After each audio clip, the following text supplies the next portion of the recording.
And with me today is the founder of SendSpark, Bethany. Bethany. Hey, everyone. Thanks, Chris. Yeah. So everybody who's just joining us today, again, this is Video Selling Live. So this is the show all about how to sell on video. We go deep every week on a particular lesson. Oh, I'm now hearing my voice echoing back to me.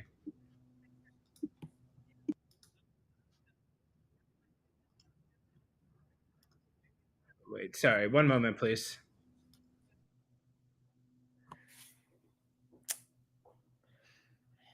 This is probably happening because right before we started, Chris said, "There's no way this could go wrong," and I was like, "Don't say that."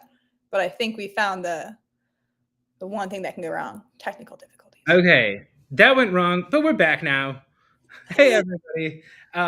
Sorry for that technical blip there. As I was saying, this is the show where we go deep on selling on video. This show is brought to you by SendSpark. So we've got a couple notes here at the start of the show. But SendSpark, Bethany is the founder. I'm an advisor for SendSpark. It is the way that teams scale video for sales. And you can try SendSpark free by scanning that QR code up there. Bethany, I'm guessing you're a SendSpark user?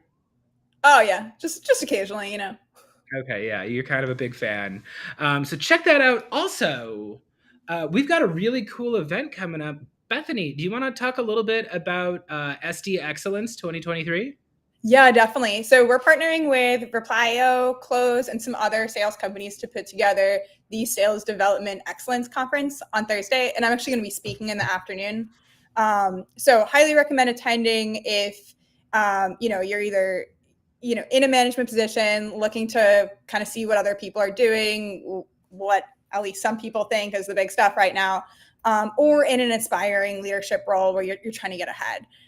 So that's the theme that's like leading the agendas. So Chris, if you put the link up, that's going to have the agenda and the link to register, and it's totally free. It's all virtual. So just register and come if you want, hopefully learn something.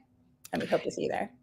Yeah, go ahead, scan that QR code. Anybody who's been in sales knows that Q4 is where legends are made, okay? The end of every year, you've got individual team members who step up and crush their quotas against the odds. If you are a team leader, if you're running a team, you want to end the year strong. So definitely check that out. It's free. And you can see that. And then also, you can check me out too. So as I mentioned, my name is Chris Bogue. I am a coach. I coach people how to make mercifully short video content that drives revenue for their business. And I am also the creator of the Complete Guide to Selling on Video. So we're going to check out a promo for that at the end of the show. But if you go to chrisbogue.io, I go deep on video selling. This is my passion. All I do all the time is help people get on video for their business. And that's why I'm so excited for today's lesson. Today, Bethany and I are going to be talking about LinkedIn. So how to do sales on LinkedIn without looking like a dweeb. This is something people have been asking us about. So before we get into lesson time, we want to hear from you. So if you are watching this live, go ahead and drop a comment for me and Bethany. We're going to be going through the do's and don'ts. What should you do when you're selling on LinkedIn? What you should not do when you're selling on LinkedIn. So go ahead, drop a question into the comments if you are watching this live. And we're going to try to answer every question we can before the end of the show. So say hi if you're watching. Selena laughed because I said dweeb. Whatever. Everyone's got to deal with it. And with that said, Bethany, do you want to start with lesson time? Yeah, for sure. And you guys should know, so I'm not normally on the video selling lives with Chris, but I just wanted to hop in today because I use video on LinkedIn so much, and I'm so excited to talk about it. Right. Oh yeah. No, this is we literally use this to like run our businesses. So this is going to be a really great chat. So let's start with lesson time.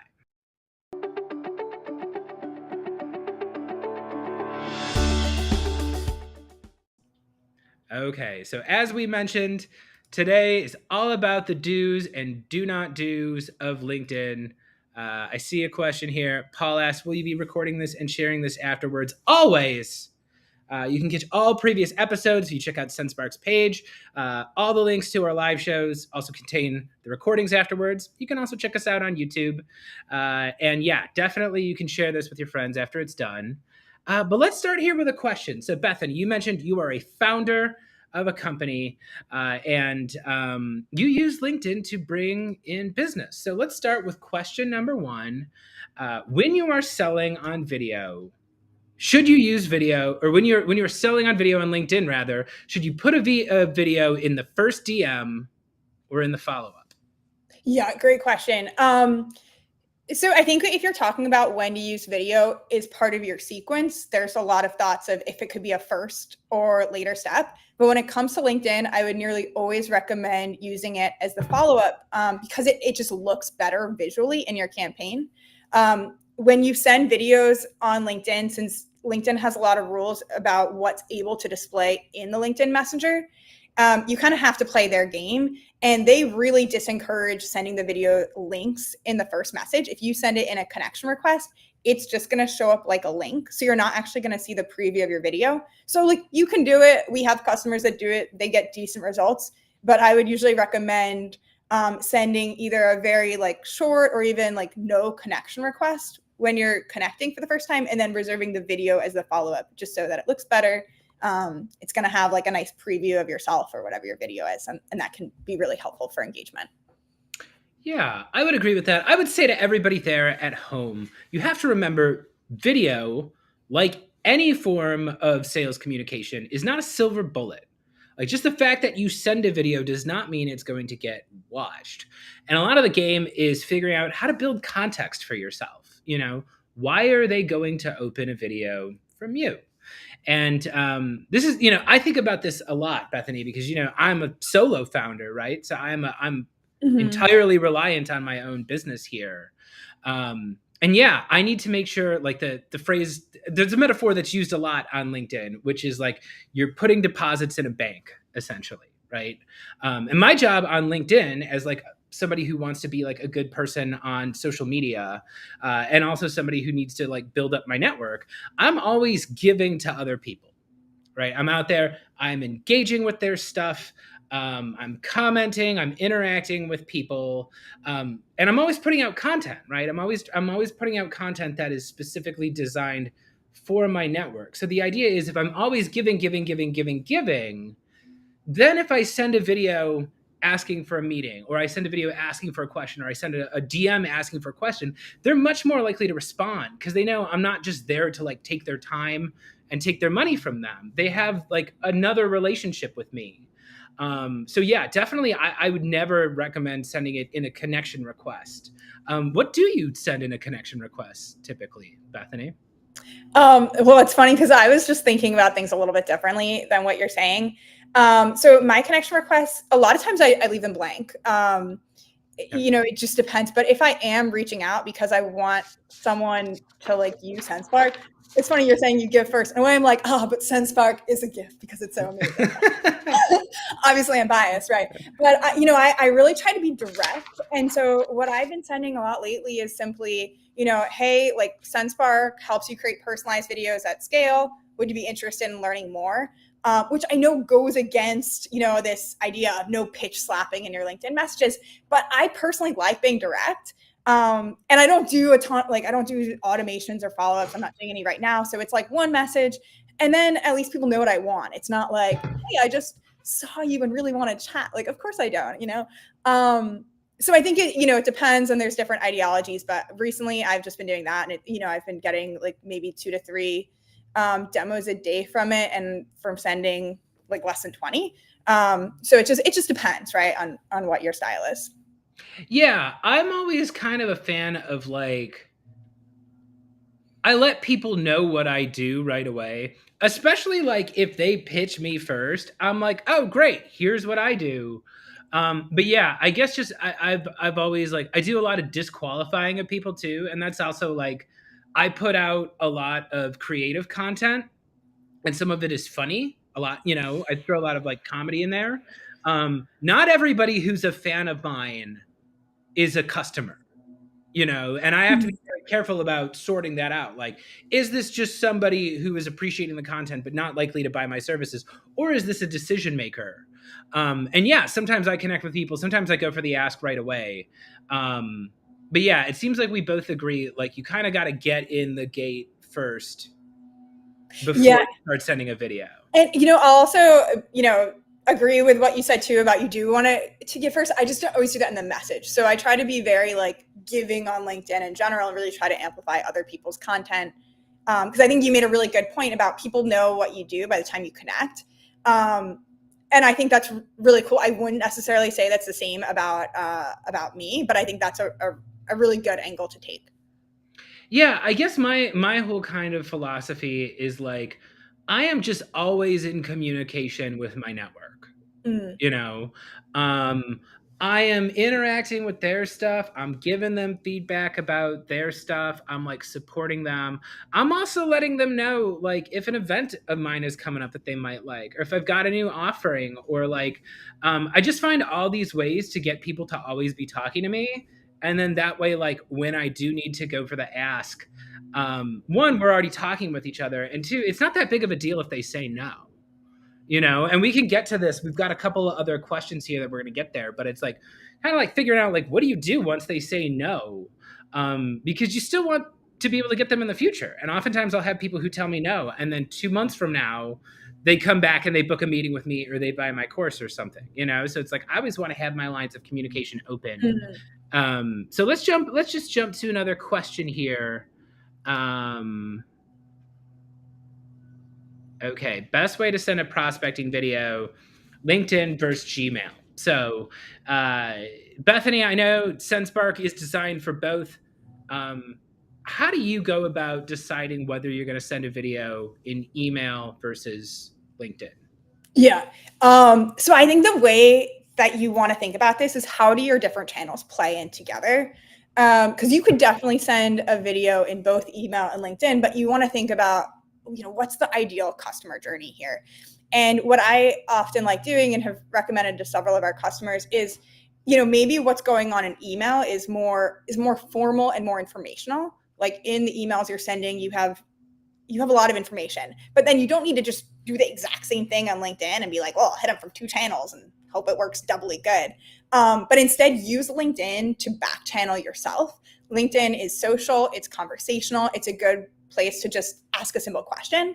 So what you can do is, in email, have maybe more structured automation about what you do, like a nice pitch video that like explains who you are, your value prop.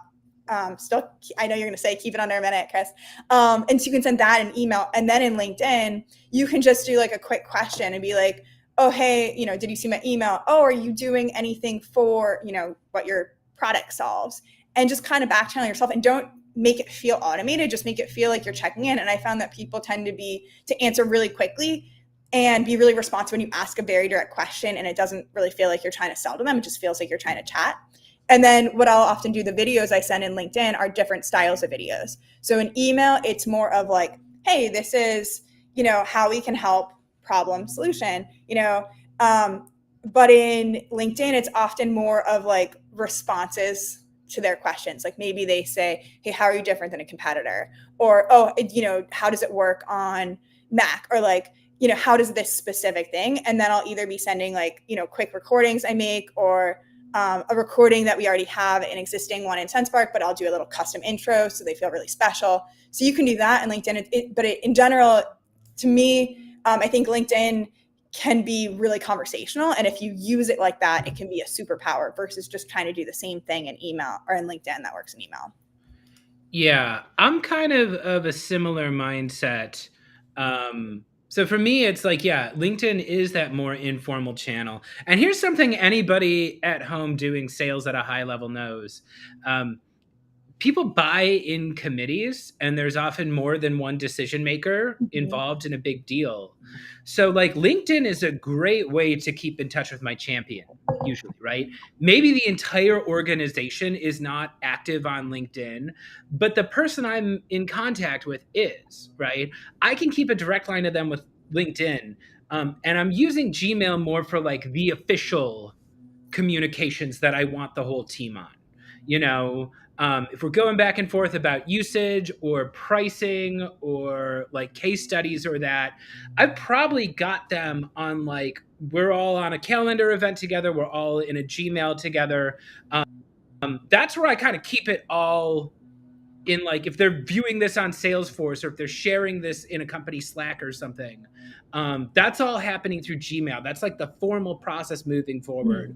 Whereas on LinkedIn, I can talk to that person with voice notes. I can send DMs. I can send a little 10-second video just being like, hey, how are things going? Have you met with this other person yet? Do you see X and Y and Z happening?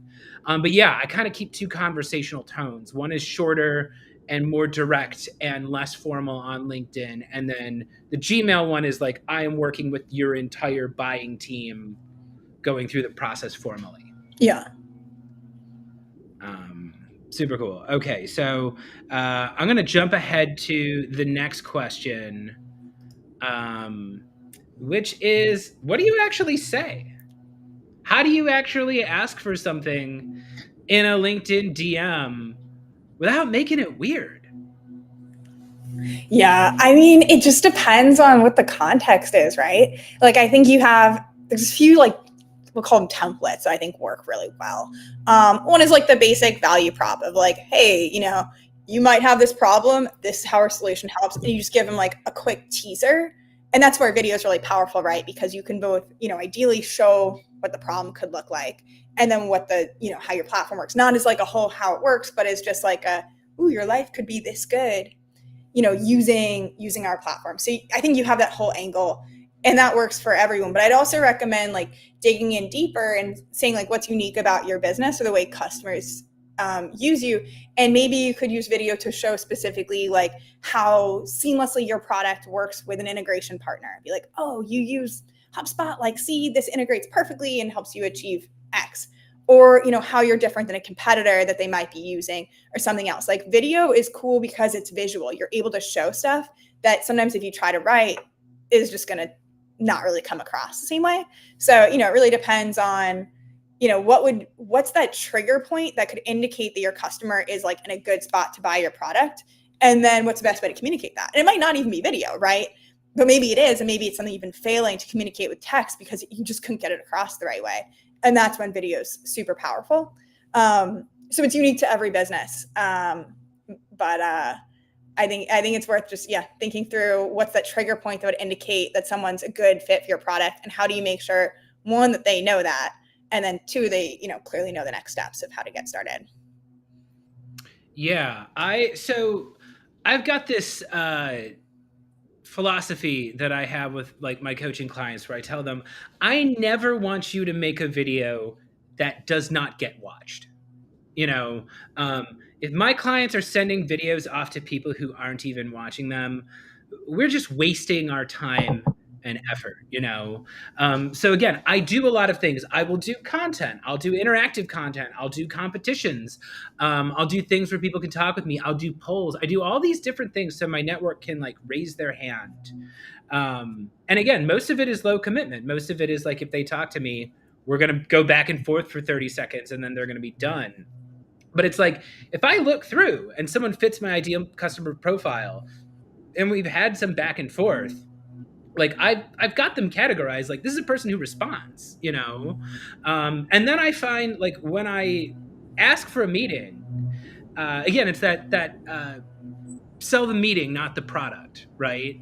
I'm usually asking them questions first, and I love open-ended questions. One that I found that's super effective, Bethany, I don't know if you've ever tried this one. I would just ask like, what role does video play on your team? Is like an opening. I just like, or if I'm talking to like marketers, I'm like, hey, what role does video play in your strategy over there? And just asking what role does it play? Usually they'll open up, if they are prolific video users, they're like, oh yeah, we use video all the time. Oftentimes they're like, you know what? We got one person on our team who's experimenting with video. She's doing really well. Pretty much nobody else does anything with it. But I find that little entry point, just asking like, what role does that play for you? And maybe their answer is, you know what? We don't like video. We don't believe in it. We don't want to do it at all. That's great. They're disqualifying themselves from my sales process.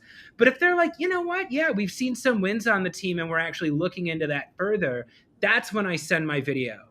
And again, I'm not asking like, oh, do you want to pay me a big expensive consulting contract? I'm just like, hey, let me know if you'd be open to a conversation. Mhm. This is what I do.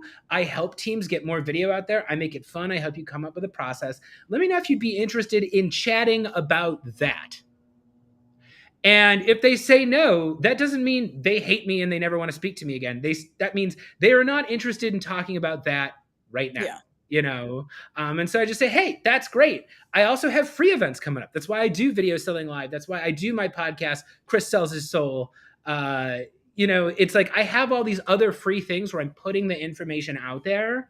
So if somebody's like, hey, I'm interested in this, but I'm not ready to spend money on it, I'm keeping them warm. Yeah. They're coming to me for information. They're coming to me to learn things they could potentially do with this. And then, like, when I come ask them for that meeting again, because I'm going to ask them again, and we're going to get to follow-ups before we close out the episode, because that's really important. But when they do set that meeting with me, they know what they're getting. They know what I'm offering. They know what my expertise is. I know what role video plays for them. I know what they're trying to do. I know what they've been succeeding with. I know where they're falling short. So, like, when we do have that meeting, it's not like I'm really twisting their arm. I can just be inquisitive. And I'm like, where are you trying to go? What are you trying to accomplish? What have you seen working? Yeah. And, like, can I help you get to where you want to go? Could you get there faster if I was there helping the team than just like trying to do it on your own? But again, you'll notice here, it's like, this is kind of a more patient game. And you need, again, Bethany has like an entire company that does a lot of creative marketing things. I do a lot of creative marketing too.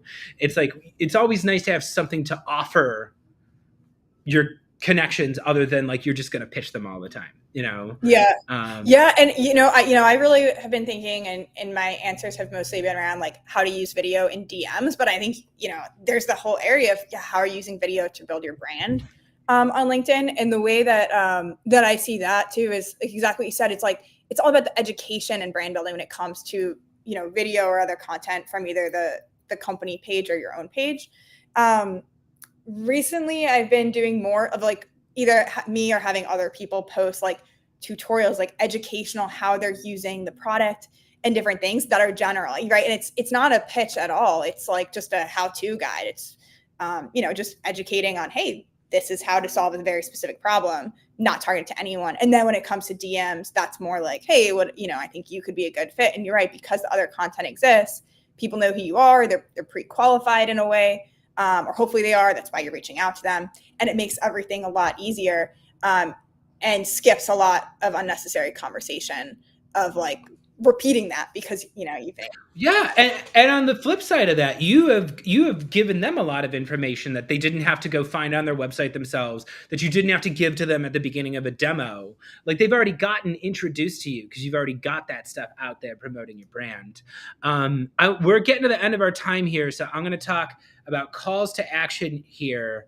Because that's part of our video challenges today. And I want to just kind of springboard off what you just said, Bethany, because again, we're talking about video call to action where you're like, hey, I want to have a meeting with you. That is like the biggest commitment you're going to tend to ask for somebody in a video, but you can do something smaller. Sometimes I do soft calls to action. And again, that might be something like, hey, we just launched this new show, Video Selling Live, or like we've got this episode coming up. I'd love to show that to you. Or I've gotten great meetings. I've gotten guests for my show. I've gotten clients because I saw them on a LinkedIn Live, or I saw them in a live event, or I saw them at a webinar. And so I'll send them a video afterwards being like, hey, Bethany, I just saw you like at that, talk you were at. That was really awesome. That thing you said blew my mind. So like, thanks. And like, I'll see you out there on LinkedIn. That's very soft and casual. But again, I'm like depositing into the bank, right? I am lifting them up. That's something my connection probably worked hard on. That's important to them. Part of it is like showing up to be a good neighbor and to support your network, because then when you go do something out there, they're going to remember that you're not a person who just takes the money and runs. You're somebody who's like really going to help them solve their problems. So do you have any more thoughts on calls to action before we segue to this week's sales challenge, Bethany? Yes. Okay. So I agree with what you're saying. And one other thing, just thinking about calls to action for videos, there's I think that doing these like conversations on LinkedIn opens up a new like way of selling to people who maybe are like smaller price points than you would typically think of. Like there's some people where maybe they are just a good fit for your smaller package and you don't want to take them through your full sales cycle because it's not worth your time. And so by doing like the async, you know, we're talking about qualifying people, but it also means that you could like disqualify people into your self-service funnel. And that could be a good use of another call to action is like go through your marketing path. Like maybe you don't want a meeting in this case.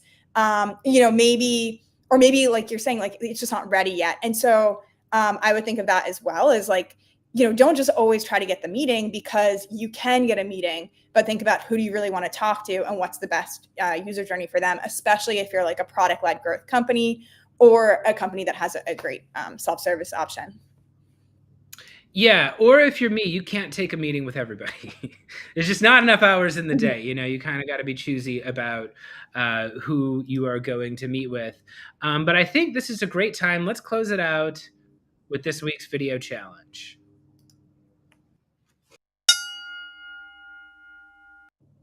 All right, this week's sales challenge. This is the time we're going to be throwing it to you, audience. We can give you all the advice in the world. We can give you all the best tools in the world. It means literally nothing unless you go out there and actually do something. You got to make a move. You got to talk to your pipeline. And that's why this week our challenge is A Tale of Two CTAs. Get it? Like that book we read in high school? Okay, so this is your challenge at home. Screw it. I'll just challenge Bethany too, because like you're a person who has to run a business. So this week you need to send out videos with 2 different calls to action. So send out one casual one and one formal one. So when I say casual, I mean things like promoting a webinar. I mean things like welcoming a new connection to your feed. I'm talking about things like reacting to another content creator. Go ahead and send a video out with a super casual CTA where you just have a conversation with somebody. You just say something nice. You open the door of communication. And then also, challenge yourself to do one formal CTA. So go through your sales list, go find that VIP lead that you've been meaning to set a meeting with that you can't get on the phone, or maybe go through and follow up with somebody who missed a meeting but looks like a potential person that could be good for your business. Go send them a short video following up saying, hey, I wanted to see if you were still open to this. Let me know if you're open to a meeting. Send one casual CTA and one formal one. I'm going to be sending a lot more than 2 videos this week, Bethany. But do you think, can you do that? Are you down for the casual and the I can definitely do that. Okay, great. Well, everybody at home, I want to challenge you to do that too. So again, this has been Video Selling Live. If you have any questions or suggestions for future episodes, go ahead. You can DM us on LinkedIn, or you can email us at videossellinglive@senspark.com. Or you can send us a video. Yeah, go ahead, send us a video. We'll feature you on the show. We've got prizes for people who get their content on the show and get their videos on the show. So please send us a video. We would love to send you some friendly feedback as part of one of our video breakdown segments.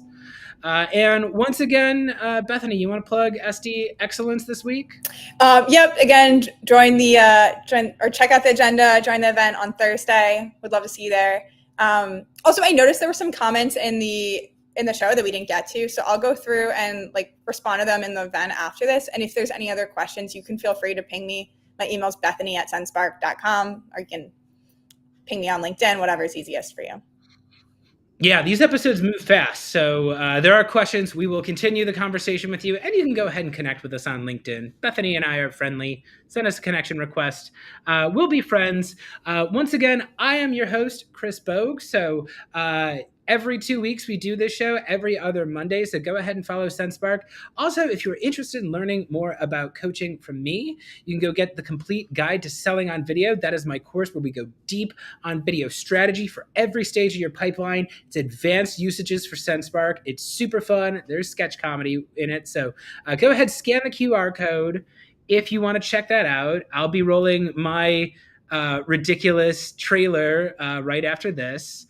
And other than that, Bethany, I guess we'll say bye for this week. Awesome. Thanks, Chris. Thanks, everyone.